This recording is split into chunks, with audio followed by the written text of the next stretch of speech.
China نے $500 million کا قرضہ دے دیا.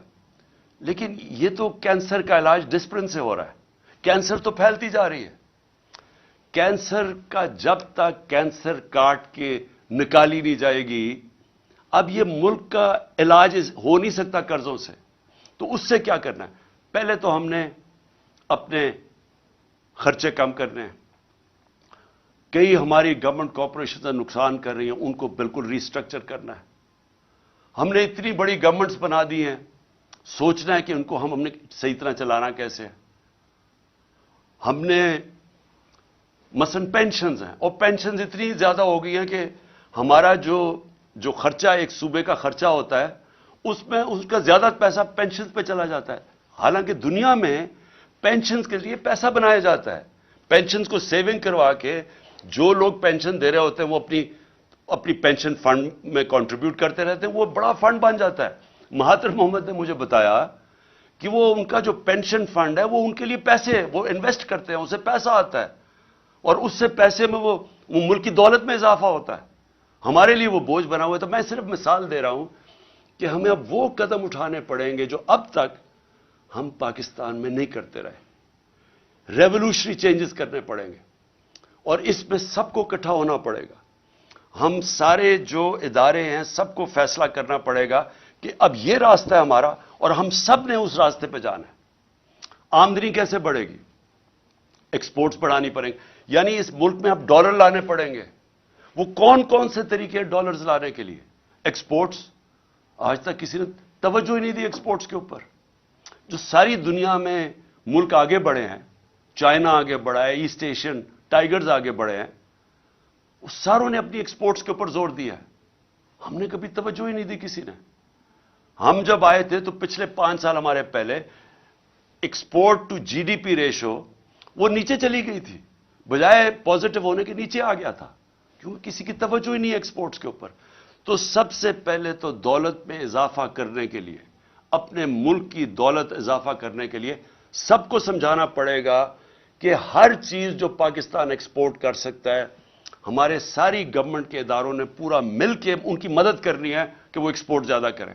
ابھی آپ ایکسپورٹر سے، جب میں پرائم منسٹر تھا تو ان سے پوچھتا تھا تو وہ آتے ساتھ ہی بتاتے تھے کہ کتنی رکاوٹیں ہیں ان کے راستے میں، کہ ہماری گورنمنٹ کی کتنی رکاوٹیں ہیں ان کے راستے میں ایکسپورٹ کرنے کے لیے.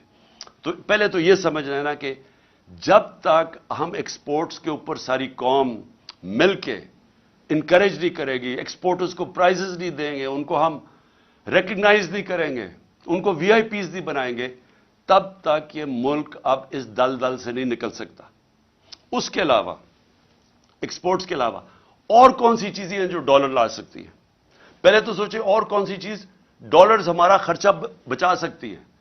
ہم مثلا پام آئل امپورٹ کرتے ہیں، ہم نے کیوں نہیں سوچا کہ اور کیا طریقے ہیں کہ ہم پام آئل کی اپنی امپورٹ کم کر سکیں؟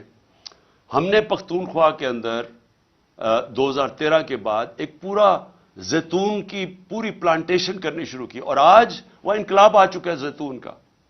اور زیتون کے اتنے ہم نے اب وہ لگا دیے ہیں، جنگل بنا دیے ہیں کہ انشاءاللہ تھوڑی دیر کے بعد ہم زیتون ایکسپورٹ کر سکیں گے. لیکن یہ ہمیں سب پہلے چیزیں سوچنی چاہیے تھی، کیونکہ جب بھی پاکستان کا اب آگے دیکھیں گے تو سارا وقت ہمیں سوچنا ہے کہ ڈالرز اس ملک میں کیسے آئیں گے. کون سی ایسی مثلا ٹورزم ہے. سوئٹزرلینڈ صرف ٹورزم سے 60 سے 80 ارب ڈالر کماتا ہے ٹورزم سے. ہمارا جو پہاڑی علاقہ ہے، یہ جس کو ہم ناردرن ایریاز کہتے ہیں، وہ دگنا ہے سوئٹزرلینڈ سے، اس سے زیادہ خوبصورت ہے. لیکن ہم تو کوئی پیسہ نہیں کماتے اس سے، کیونکہ ہم نے کسی نے سوچا ہی نہیں ہے. ہمارے جو اس ملک میں صاحب اقتدار، ہماری ایلیٹ، وہ ساری گرمیاں تو گزارتی ہے جا کے انگلینڈ میں اور یورپ میں چلی جاتی ہے. کسی کو پتہ ہی نہیں ہے کہ ہم کس طرح کی، اللہ نے ہمیں کس طرح کی نعمتیں دی ہوئی ہیں جو ہمارے ہیں. تو ہم نے کبھی سوچا ہی نہیں ہے اس کا. تو ایکسپورٹس بڑھانا، ٹورزم، پھر جس طرح میں نے کہا پام آئل، زیتون، ہر چیز وہ جو ہم باہر سے امپورٹ کرتے ہیں پاکستان میں ہر کچھ ہم اگوا سکتے ہیں. ہم نے کبھی اس کے اوپر نہیں سوچا. ہمارا سارا تقریباً کتنے 100 کلومیٹر کا ہمارا سمندر ہے، ادھر ہم سارا پام آئل اگا سکتے ہیں, کبھی کسی نے سوچا نہیں. پھر ہم کیسے, جو اصل اب چیلنج ہے میں آپ کو سنوں کہ انویسٹمنٹ لے کے آنی ہے پاکستان میں, ہم کیسے انویسٹمنٹ لا سکتے ہیں. میں آپ کو, ہندوستان 6.5 گنا بڑا پاکستان سے ہے. پچھلے سال پاکستان میں جو انویسٹمنٹ آئی ہے 2022 میں $2 ارب. ہندوستان میں کتنی انویسٹمنٹ آئی ہے؟ $75 ارب. ہم جب تک ایک ملک میں انویسٹمنٹ ہی لے کے آئیں گے, ہماری دولت کے اندر پھر بھی اضافہ نہیں ہوگا, کیونکہ انویسٹمنٹ جب ڈالرز میں آئے گی, ہمارا جو ریزروز ہے ڈالر کے بڑھیں گے. ہمیں یہ مسئلہ نہیں آئے گا جو آج آیا ہوا ہے کہ ہمارے ریزروز ہی ختم ہو گئے, ڈالر ختم ہو گئے, روپیہ گر رہا ہے, مہنگائی بڑھ رہی ہے. کوئی پاکستان میں آج سرمایہ کاری کرنے کے لیے کیوں نہیں تیار؟ کیونکہ وہ ڈالر ہی خریدتے ہیں, اس کو ضرورت کیا جب روپیہ گر رہا ہے. باہر سے بھی کسی کو اعتماد نہیں ہے. تو تب جب انویسٹمنٹ جب تک پاکستان میں ہم نہیں لے کے آئیں گے, صحیح معنی میں ہماری دولت میں اضافہ نہیں ہوگا. ہم نے ٹیکنالوجی زونز بنائے, ہم نے ایکسپورٹ زونز بنائے, ہم نے خاص طور پہ یہ بنائے اس لیے کہ جو باہر سے ہمارے ملک میں انویسٹ کرنا چاہتا ہے, ادھر ہم نے ان کے لیے کنسیشنز دی, ہم نے ٹیکس بریکس دیے تاکہ وہ آئیں اور یہاں انویسٹ کریں. بدقسمتی سے جو ہمارا سب سے ہمسایہ چائنا, وہ 2 سال بند ہو گیا کرونا کے اندر. جب کرونا آیا تو چائنا کے اندر تقریباً آنا جانا مشکل ہو گیا, ان کے کوارنٹین کے اتنے مشکل لاز تھے. تو وہ ہم نے وہ 2 سال مس کر دیے. لیکن فیوچر کے اندر ٹیکنالوجی زونز اور ایکسپورٹ زونز جو ہم نے مختص کیے ہوئے علاقے, ان کے اندر جس طرح چائنا جب آگے بڑھا تھا تو اس نے انوائٹ کی تھی انڈسٹری جو ان کی ایکسپورٹ زونز کے اندر آ کے انہوں نے پھر ایکسپورٹ شروع کی, اور اسی طرح چائنا کی یہ 30-35 سال پہلے انہوں نے کی, اور آج کہاں سے کہاں پہنچ گئے. تو ایکسپورٹ زونز ہیں, ٹیکنالوجی زونز, اور ٹیکنالوجی کی اب ذرا میں ٹیکنالوجی یہ دیکھ لیں, آئی ٹی ایکسپورٹس. ہم نے ان کی پہلی دفعہ آئی ٹی کی مدد کی, جو آئی ٹی کی کمپنیز تھی ہم نے ان کو انسینٹیوز دیے, تو ہماری 75% ایکسپورٹس بڑی آئی ٹی کی, اور بدقسمتی سے آ کے اس حکومت نے وہ ختم کر دیے جو انسینٹیوز دیے ہوئے تھے. ہندوستان کی آئی ٹی کی صرف ایکسپورٹس $150 ارب ہے جو وہ آئی ٹی ایکسپورٹس کرتی ہے. تو ہمارے پاس ایک ینگ پاپولیشن ہے, نوجوان آبادی ہے, ہمارے پاس بڑے آرام سے اگر ہندوستان کر سکتا ہے, ہم کم از کم $20-30 ارب تو ایکسپورٹ کر سکتے ہیں. کبھی کسی نے توجہ نہیں دی, تو اس کے اوپر ہم زور لگا رہے ہیں, اور ہم نے آخری 2 سال کوشش بھی کی. لیکن یہ جو میں انویسٹمنٹ کی پہلے بات کر رہا ہوں, دیکھیں یہ کیسے انویسٹمنٹ آئے گی پاکستان میں. ہمیں ایک ماحول بنانا پڑے گا. وہ ماحول کیسے بنے گا؟ ہمیں اس ملک میں رول آف لا قائم کرنا پڑے گا.